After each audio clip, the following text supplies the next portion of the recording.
Hello guys, welcome to my channel Rajesh, మీ తెలుగు యాత్రికుడు. ఇవాల్టి వీడియోలో మనం తెలంగాణ రాష్ట్రంలోని సంగారెడ్డి జిల్లాకు చెందిన గుమ్మడిదల గురించి తెలుసుకోబోతున్నాము. ఇంతకు గుమ్మడిదల అనే పేరు ఈ ప్రాంతానికి ఎలా వచ్చిందో మీలో ఎంతమందికి తెలుసు? యాక్చువల్గా గుమ్మడిదల అనే పేరు ఒకప్పుడు ఉమ్మడిదలగా ఉండేది. 11వ శతాబ్దంలో ఈ ప్రాంతం చుట్టుపక్కల ఉన్న 4 పురాతన గ్రామాలు ఉండేవి. అవి వచ్చేసి సీతాపురం, మన్నెంగూడ, మెరుగురిపేట అండ్ పాటి.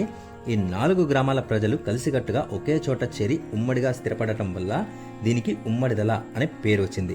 కాలక్రమేణా ఇది రూపాంతరం చెంది గుమ్మడిదలగా మారింది. ఇక్కడ అతి పురాతనమైన శ్రీ కళ్యాణ రామచంద్ర స్వామి దేవాలయం ఉందండి.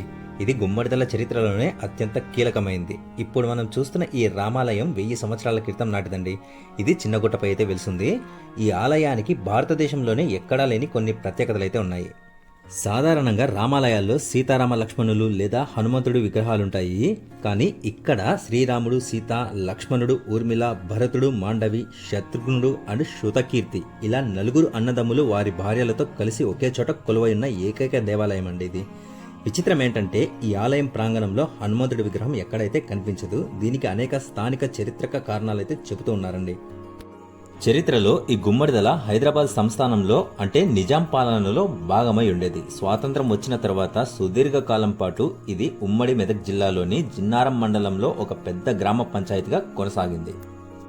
తెలంగాణ రాష్ట్రం ఏర్పడిన తరువాత 2016 అక్టోబర్ 11న జరిగిన జిల్లాల పునర్వ్యవస్థీకరణలో భాగంగా గుమ్మడిదలను జిన్నారం నుండి వేరు చేసి కొత్తగా మండల కేంద్రంగా మార్చారు. ప్రస్తుతం ఇది సంగారెడ్డి జిల్లా సంగారెడ్డి రెవెన్యూ డివిజన్ పరిధిలోకి అయితే వస్తుందండి. ఈ గుమ్మడిదల హైదరాబాద్ నగరానికి సమీపంలో ఉండటం వల్ల పారిశ్రామికంగా అలాగే వ్యవసాయ పరంగా వేగంగా అభివృద్ధి చెందుతుంది.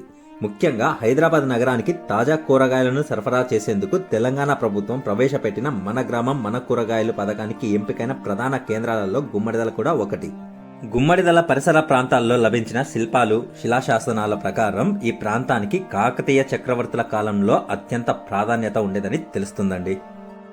గుమ్మడిదల గ్రామానికి ఉన్న చారిత్రక రక్షణ వ్యవస్థలో బుర్జు ఒక ముఖ్యమైన భాగమండి. తెలంగాణలో అనేక పాత గ్రామాల్లో లాగే ఇక్కడ కూడా శత్రువుల కదలికలను పసిగట్టేలాగా అప్పట్లో వ్యూహాత్మకంగా దీనిని నిర్మించారు. గుమ్మడిదల ఒకప్పుడు హైదరాబాద్ మెదక్ సరిహద్దు ప్రాంతాల మధ్య ఒక ప్రధాన కూడలండి. మెయిన్ జంక్షన్ అండి. అండ్ అలాగే సైనిక విడిదిగా ఉండేది. ఈ ప్రాంతం గుండా వెళ్లే దారులపై నిజాం కాలంలో పన్నులు వసూలు చేసేవారు. అండ్ అలాగే రక్షణ నిఘా ఉంచడానికి ఈ బుర్జునైతే నిర్మించారండి. ఎత్తైన ప్రదేశంలో నిర్మించిన ఈ బుర్జుపై నిలబడి చూస్తే చుట్టుపక్కల కొన్ని కిలోమీటర్ల మేర వచ్చే శత్రు సైన్యాలు లేదా దొంగల కదలికలు చాలా స్పష్టంగా కనిపించేవండి. ఈ బుర్జును గట్టి నల్లరాళ్లు, సున్నం మరియు మట్టితో శత్రువుల దాడులను తట్టుకునేలాగా చాలా బలంగా నిర్మించారండి. ప్రతి గురువారం ఇక్కడ జరిగే సంత చాలా స్పెషల్ అండి. గుమ్మడిదల, కానుకుంట, అన్నారం వంటి పరిసర గ్రామాల రైతులు తాము పండించిన తాజా కూరగాయలను, ఆకుకూరలను నేరుగా ఈ సంతకు తీసుకొని వచ్చి అమ్ముతారు. దళారులు ఉండకపోవడం వల్ల సిటీ మార్కెట్తో పోలిస్తే ధరలు చాలా తక్కువగా ఉంటాయండి. ఇంతవరకు నా ఈ వీడియో మీరు చూసారంటే నచ్చిందని నేను అనుకుంటున్నాను. నెక్స్ట్ వీడియోలో గుమ్మడిదల పక్కన ఉన్న నర్సాపూర్ అర్బన్ ఫారెస్ట్ ని ఎక్స్ప్లోర్ చేయబోతున్నాము. అండ్ నాకు కాస్త సపోర్ట్ ఇవ్వండి. నా ఈ వీడియోకి ఒక లైక్ కొట్టండి. అండ్ కొత్తగా నా ఛానల్ని ఎవరైతే విజిట్ చేశారో నా ఛానల్ని సబ్స్క్రైబ్ చేసుకోండి. అండ్ కామెంట్ సెక్షన్లో మీరు ఎక్కడి నుంచి ఈ వీడియో చూస్తున్నారో కామెంట్ చేయండి. Thanks for watching.